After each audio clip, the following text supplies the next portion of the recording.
We are so honored to have you here in Italy, virtually at least.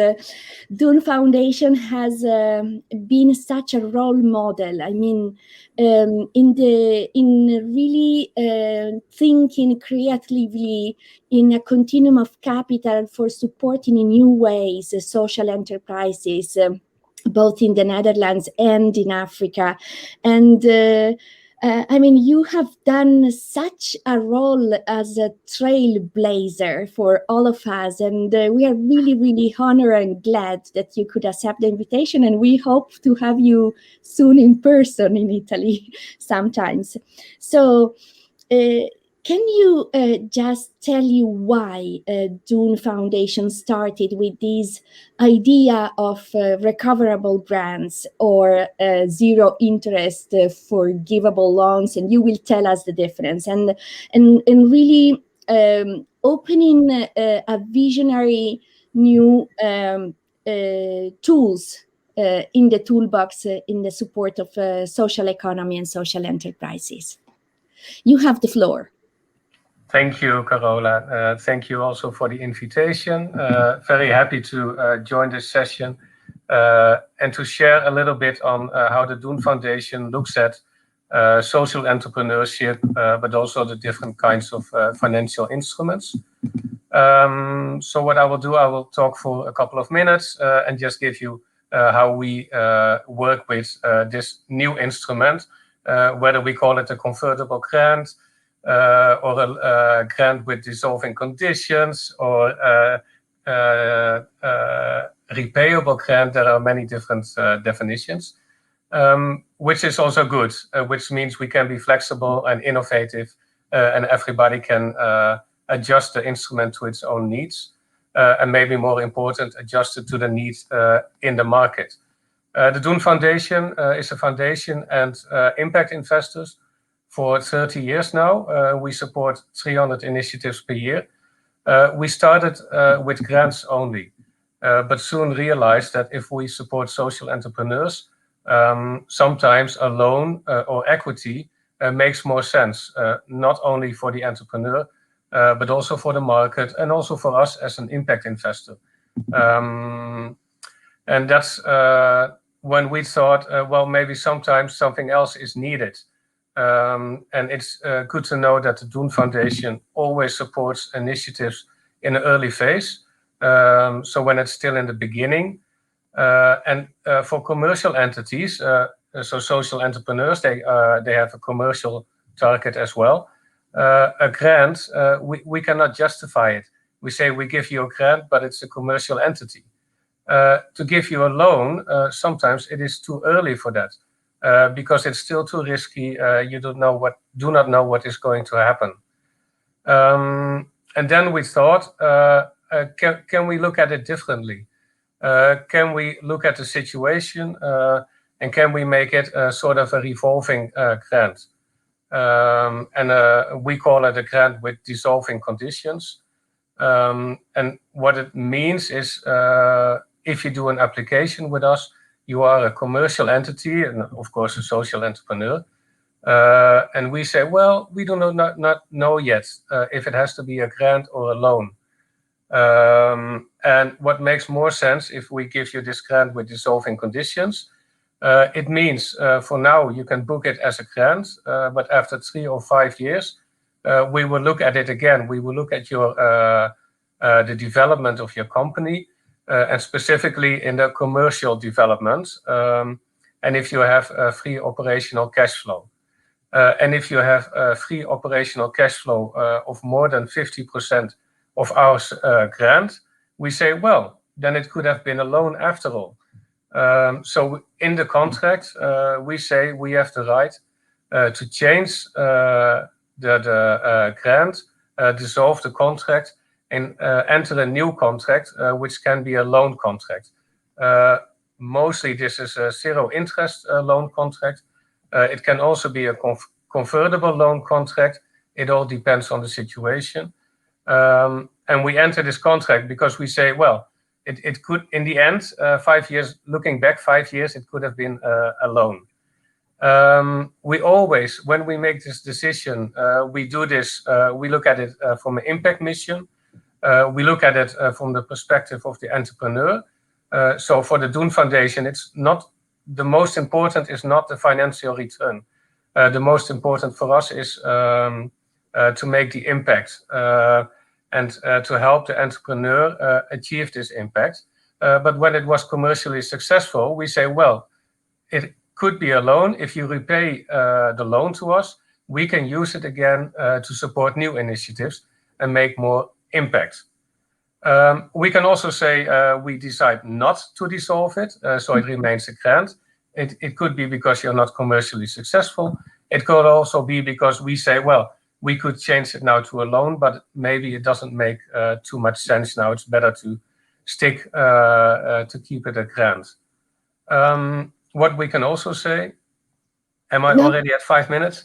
No. Oh, okay. I was just saying that DOEN Foundation was such a pioneer in terms of flexible approaches, and really, where there is a will, there is always a way. No, and I love that you were really saying how this tool is in the end very adaptable and very able to fit different legal frameworks, different juridical necessity, and so on.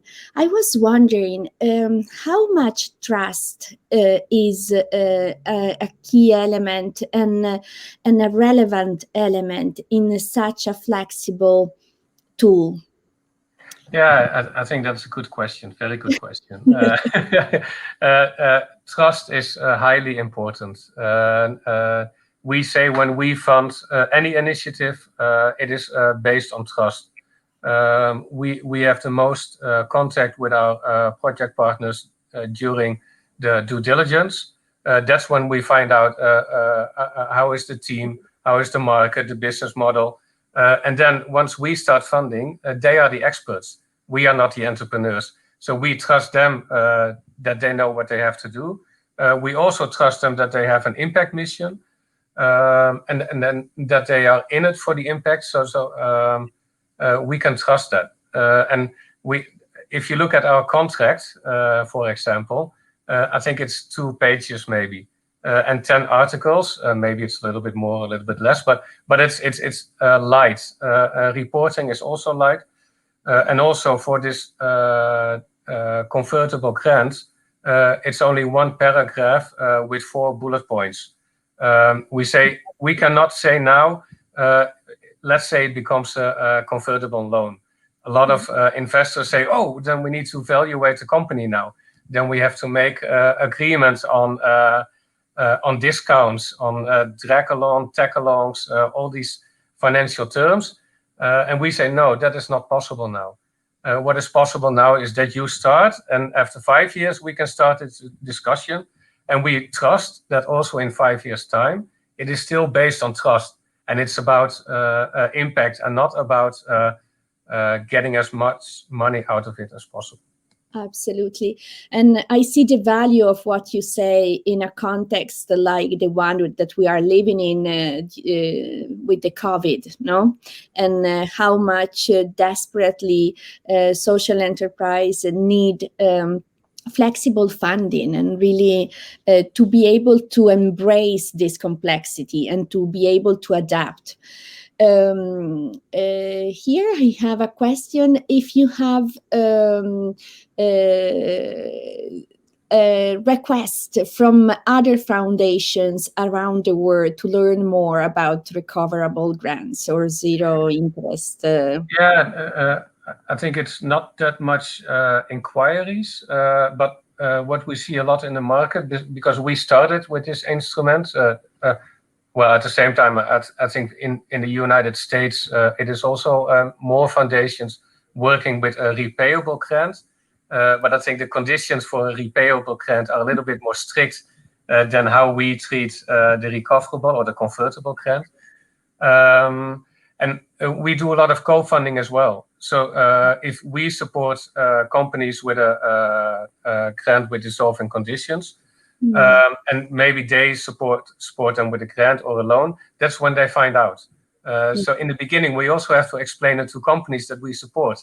So they say, well, why don't we get a grant from you? Why don't we get a loan? And I understand, I want our lawyers to have a look at it.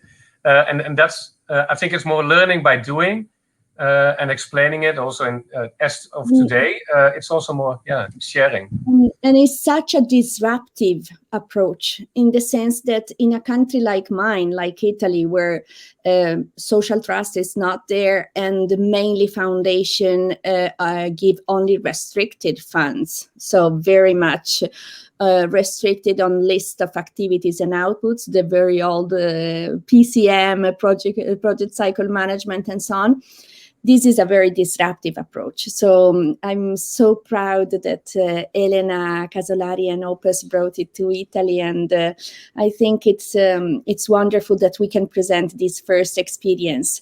There is someone asking why not many other foundations, because it's a very new instrument. So we are starting. Compagnia di San Paolo, for example, launched it in January as one of the tools in the toolbox. And then we have another question about if you give some example when the recoverable grant worked well or did not work well. So this would be I think that is a good question. So we started, let's call it a recoverable grant 3 or 4 years ago. I think what we have seen, what worked well, is that we always look 3 or 5 years later. So now for the first contracts, it is the time that we look back and we have to make a decision. And a good example is in the Netherlands, there's a company called Peel Pioneers. They collect the peel of orange juice, oranges, and the peels, they collect them and they make new products out of that. So they upgrade waste streams. And we changed this convertible grant into a convertible loan. And actually now we are changing it into equity. So I think that is an example of how it can work. And it's not just... It's really a continuum from donation to investment. No, is this? Yeah, and I think this was very helpful for the company because it's not that after 2 years we say, okay, this is your grant, goodbye. No, we are able to continue to grow with them. So we learn them a lot, they learn us a lot, and we can help them in the network in becoming stronger. That was fantastic. I'm really grateful for your contribution here and for your visionary and disruptive pioneering work. So thank you so much, Maarten. I really thank you.